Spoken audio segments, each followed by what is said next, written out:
Ladies and gentlemen, welcome to the French Connections Weekend Edition. My name is Daryl Bradford Smith. Today's date, December 16th, 2006. It's a Saturday, ladies and gentlemen, Saturday night here in France. We've got a 34-degree temperature here with driving rain. So I'm wondering if it's going to drop a couple of more degrees. We're going to get some snow. Could be. It'd be nice to have some snow. I haven't seen any since last year. But that being said, we've had a lot of things hit the airwaves recently, especially with this Iran conference that has been going on here. I looked at it, Eric looked at it. It seemed to us that somehow either the Iranians got duped into bringing on a couple of clowns into their conference, and set up, or they did it intentionally. We haven't been able to suss out whether it was an intentional act to destroy their credibility, but they brought a guy named David Duke in. David, by the way, had a wonderful tete-a-tete with Wolf Blitzer, and he gave Wolf Blitzer quite a black eye. However, it has worked in the favor of the Zionists in that David Duke's ties to this conference and his ties to white supremacist groups across the country, and his continued ties, and his old membership, and it was an old membership, and when he was, I think he was in his early 20s, he was part of the movement for the Grand Wizards and whatnot of the KKK. But what most people don't know is the KKK was formed by Masonic lodges. Now, again, we get back to the Masonic lodges. Now, who started the Masonic lodges? We know Zionists did. It's a Jewish conspiracy that dates back even before the recent era. This goes back all the way to Weishaupt and having New Bohemians come into America, set up these lodges. But I thought I'd bring in our resident expert on many subjects and a friend of mine, Eustace Mullins, because Eustace has more to say about subjects such as these than anybody. And I want to talk a little bit about who's behind some of these people, such as American Free Press, a guy named Mark Lane, and others. But I'll bring them up right now. Eustace, are you with me? Yes, indeed. Well, Eustace, you know, this conference, it garnered a lot of attention. However, the attention it got was quite negative, and most of it was about David Duke. And now David, of course, says some interesting things. He does say some positive research things about, but nothing new. Never anything new. And here's the problem I got with him, and maybe you can confirm this. He's so tainted by the connotations that and his associations that anytime you see his name, you already know the press is trying to discredit someone. Am I correct in thinking that? Oh, yes. They use David like that all the time. They used David when I went to his New Orleans conference last year. And then David was there only in New Orleans to fight me when I got there. He begged me for 6 weeks to attend this conference. I told him I couldn't afford it. Then he told me he would raise money. He raised $1,200 to pay for my expenses to come down there. Mm-hmm. And when I got to New Orleans, he embezzled every penny of it. I had no room reservation, no meal money, nothing. And so he had me up a barrel. Yeah, he's a real character, isn't he? Well, and he's been known to like to toss his money on the roulette wheel occasionally, didn't he? Oh, he's a great gambler, womanizer, and drinker. And David tries to be all the things that bad boys are. Yeah, well, and his proclivities may be exactly why he fits right into the mold that we've developed. You know, they don't pick useful idiots for no reason. They pick them because they are just that. They're able to be controlled. And David always does what he's told to. Yeah. Well, what we've discovered is that there seems to be a direct association between David Duke and the Southern Poverty Law Center. And why? Now, guess who they brought out as the rebuttal person for Duke onto CNN? They bring out the associate director, a Jewish guy from Southern Poverty Law. Oh, my gosh, that whole Morris Dees crowd. You know, they have $60 million in cash they've raised. They do. It's a gold mine. Well, what is the history of that organization, and do they have ties to Mark Lane? Oh, yes, they'll work together. Well, you know, Morris Dees started out, he was going to be a Klansman in the South, and he was going to get on to the anti-Negro movement. And he quickly switched sides when he found that he couldn't raise any money by attacking the blacks, and so he decided to work for them. And that's when the money started rolling in. Jewish groups in New York poured in tens of millions of dollars. He was rolling in money. Now, they seem to have taken full control of it through the Anti-Defamation League of B'nai B'rith. Oh, yes, they're definitely an ADL agency. When you say Southern Poverty Law Center today, you're saying ADL. Well, now, these folks, what we know they do is they go out and create hatred and then seem to fight it. Oh, yeah, they're agents provocateurs all the way. Yeah. They're there to create situations. Well, so one of their main go-to guys has been David Duke, and of course, as soon as he got off the air speaking, they brought this Southern Poverty Law Center guy on, and it was remarkable that this association has not been exposed better. And I thought that maybe you had some historical references or some anecdotal stories about things that you've seen over the years referring to the relationship between Southern Poverty Law and the way they use agent provocateurs to get their hate message out. Wasn't there a fella in Stokey when they were running the Nazis? Wasn't that a big boon for Southern Poverty? Oh, that they really, with that Skokie deal, they hit the front pages. And because Chicago's a great news center, you see, the big news associations are there. And so they took this Skokie thing, and it was totally artificial because Michael Collins, who was supposed to be the great Nazi, turned out to be a Jewish boy. You couldn't, if somebody told you this, you'd say, get out of here. But you know something, ladies and gentlemen, I'm going to tell you, Eustace is right on the money. And this is one of the reasons why I have told you so often that people over at AFP and people like David Duke, while they do speak a lot of facts, they do that to bring you in. They have to have enough truth, Eustace, to dupe their followers. Oh, yes, they have the sucker play all the way, the come-ons. And once they get you in their tent, they've got you. Well, and it seems as though a lot of very powerful and well-placed money has found its way into their hands as a result of seemingly being fighting, they seem to be fighting the bad guys, but when you look under the veil, they're with the bad guys. Oh, well, Mark Lane, you found people like Mark Lane. Mark Lane was a boyfriend of Eleanor Roosevelt, and he was a well-known Jewish communist. And then he turns up as the editor of Cardo's paper, The Spotlight. And he ran the whole thing, and he ran it into the ground, and so that Cardo tried to get a good friend of mine, an old friend named Bill Gill. He wrote a book called On International Trade, and he was a very well-known and socially recognized man in all up the East Coast.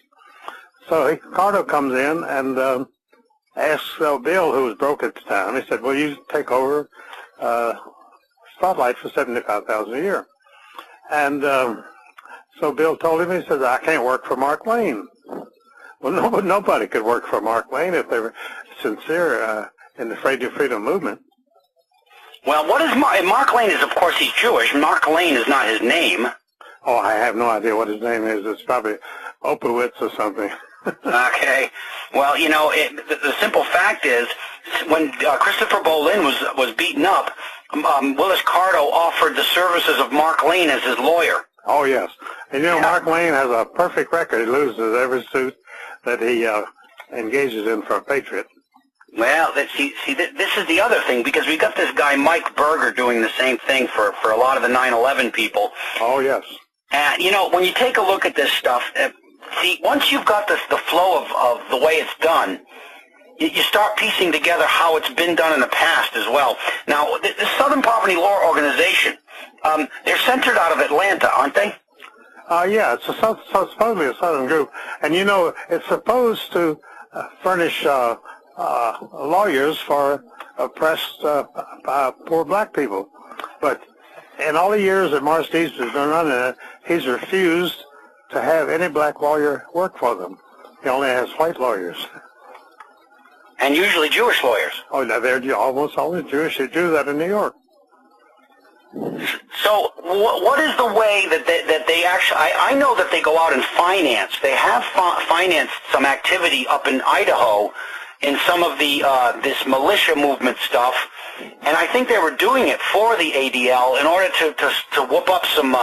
This was during the Clinton era. They needed to make these militias look very dangerous. Oh, they did. The ADL claimed that the militias were the greatest threat to the whole country. And I knew all the militia people out there. They were very hardworking. They didn't have any dime of money, and they were living on a shoestring. And the ADL is trumpeting that these are the great threat to the whole United States. But see, it seems like once those militia movements were targeted, they were infiltrated, and then they were used as provocateur groups that could be used as enemies. In other words, some of those groups were actually fabrications, weren't they? Oh, no, they didn't exist. This is a favorite technique of Southern Poverty Law Center. They put out long lists of 375 so-called hate groups in the United States, and most of them are non-existent. They might have 3 groups, and they say they got 375. Well, it's no surprise to us, as soon as, like I said, David Duke got off of his presentation on CNN, the commentator that was brought up was the Associate Director of Southern Poverty Law. It happened to be a Jew that was interested in spinning David Duke's story. And, of course, they used that Duke story to discredit that Holocaust conference. Now, one thing I'd like to maybe toss around here is why would the Iranians select David Duke as a participant in such a conference unless they themselves are part of a lie? Well, you wonder because David is always a front man for somebody. He's working for somebody whenever he makes his appearance, and he gets tremendous press coverage all over the world. Well, press coverage goes hand in hand with Jewish-controlled press. It does indeed. I've told people for years you cannot trust anybody who gets on national television because they own them, and that's the only way they can get on that national television. Well, they tried to bring me on to make a mockery of my work. The 2020 people started talking to me about doing a segment, and they wanted to find a way to make me look like a lunatic. Well, either that or a big smear, that's all. Well, you know, of course, on the cutting room floor, they can make anybody look like a nut. Oh, they sure can, and everything serious that you said will be edited out. Yeah. Well, now that we have an understanding of the basics behind this, I take a look at the radio networks such as Genesis and Public Broadcasting, and what we've noticed over the last few months is they've almost filled their entire list of broadcasters with Jews. Oh, yes. They've got Abramson and then Solomon, and I mean the list goes on, and Burmis and Barrett, and it goes. I mean, it's unbelievable. And I'm wondering, are they so worried about the message now, or don't? I mean, what's going on? Do you think that they would fill up their entire roster with Jewish presenters? Well, that is crucial because we're moving into a very crucial period. You know, the Jews are running scared because they got the whole world against them, and they realize they got to trim their sails. That's what they're doing. Yeah. Well, see, and here's the problem. You know, the Zionist element within the Jewish community has the rank and file, hardworking, workaday Jew completely buffaloed. These people in Brooklyn that go to work every day that are giving money to the ADL, they don't know what's going on in their name. Well, I don't think hardworking people give any money to the ADL. I think it comes from all the big Jewish bankers. Comes right off Wall Street. You know, Wall Street just announced that they put out, they made so much money last year that they gave out $50 million in bonuses to the New York offices. And they said every bit of that bonus money is going to be spent on $25 million apartments in New York. They paid $25 million for a fairly modest apartment. Well, actually, the public that they fleeced pays for it. The money comes from these bonuses and so forth. They don't work for it, that's for sure. Well, you know the work that Eric, myself, and Bolin have done, and of course we follow up on most of the things you've been doing for years. You know, we've got them nervous about the things that are happening. I mean, we've got this subject on everybody's lips. Now, what is the reason why people like Mark Lane have not been outed more? I mean, it looks like to us that American Free Press should be in the trash bin already. Oh, yes. Mark Lane should have been exposed years ago. But yeah, everybody knew that they had this Mark Lane, this Jew, was running the whole Spotlight operation. Carter was just in front of him. Well, why can he still be there in that control position and not have been outed already? Well, you know, he's never been outed. People muttered under their breaths about Mark Lane, but nobody ever complained publicly about it. And when somebody like me went to the Spotlight offices, Mark Lane treated me like dirt. Yeah. Well, that wouldn't surprise me either. And of course, you know, our false friend over there, Mike Piper, ended up at that conference too, and he's the... Oh yes, he's right in the middle of everything right now. Yeah, he is. He's trying to keep him. Carto and Lane are the American Free Press, and of course, you know, they won't ever go anywhere where serious research is being done. Nothing. There's no serious research ever appeared in that paper. No. Well, in fact, Christopher Bolin has told us on numerous occasions that when he did find something very significant out about 9/11, they wouldn't print it. That's a pattern that they follow. And you know, Carto always claimed to be a booster of me, but in the last 5 years, he has never printed one article. I would send him important articles, and I say, boy, this is something we should get into. And it never appeared. My name never appeared on the masthead of the Spotlight in all the years I knew Carto. Well, and here's the other person that Duke was promoting, and we knew he was a shill from the beginning too. And David Irving down here, and of course we know David Irving was living in the southern homosexual haven of Key West, and we know that he had a proclivity for you know, midnight flings with the boys, and it seems as though he's a guy that has turned out, for whatever reason, he may have started out as an honest broker for facts, but it's certainly not the case today. Oh no, every time I went to a David Irving lecture, he would repeat this tired story, but he met some German major after the war, and he was telling him that he had seen the executions of all the Jews all over Europe, and he personally had witnessed it and horrified it. But he never gave this German major a name. He just said a German major. And that's typical of the sort of thing Irving does.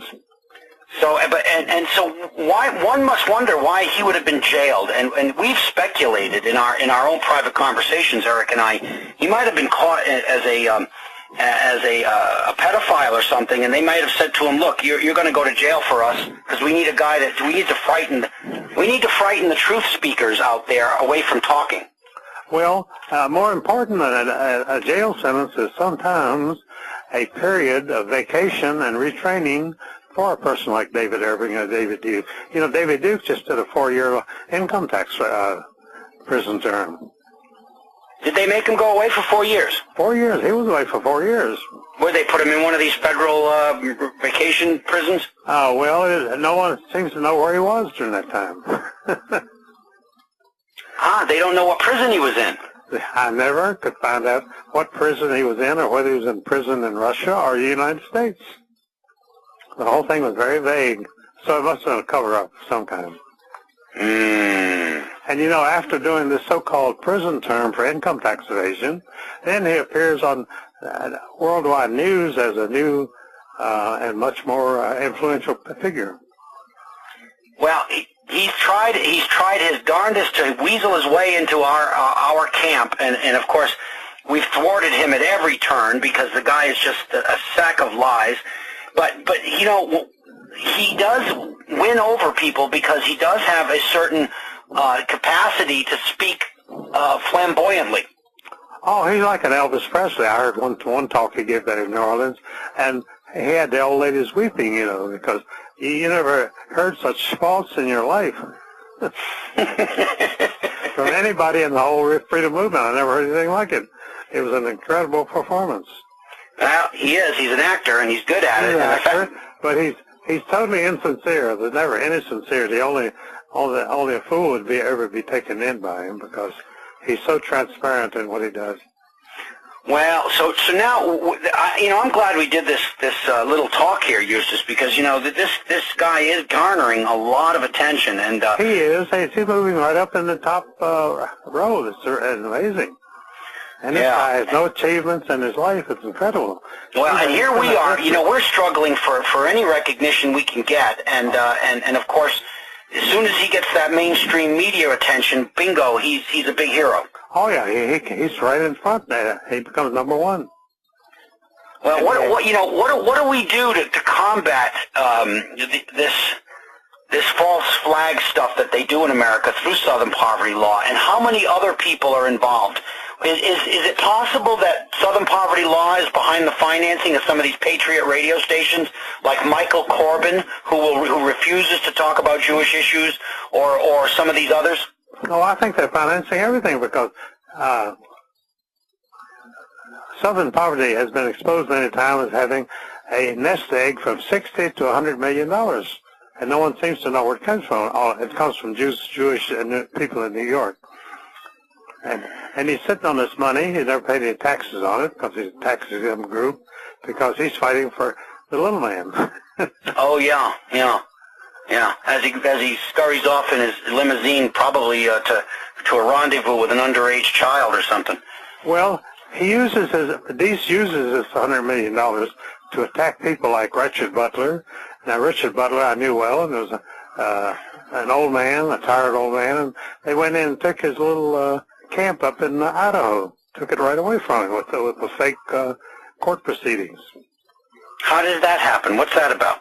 Well, what they did, they hired a couple of provocateurs to roam around Butler's place at night, and he had guards, and so the guards tried to chase them away, and so they sued him for intimidation and threats and so forth, and they took his entire property and put Butler out in the gold.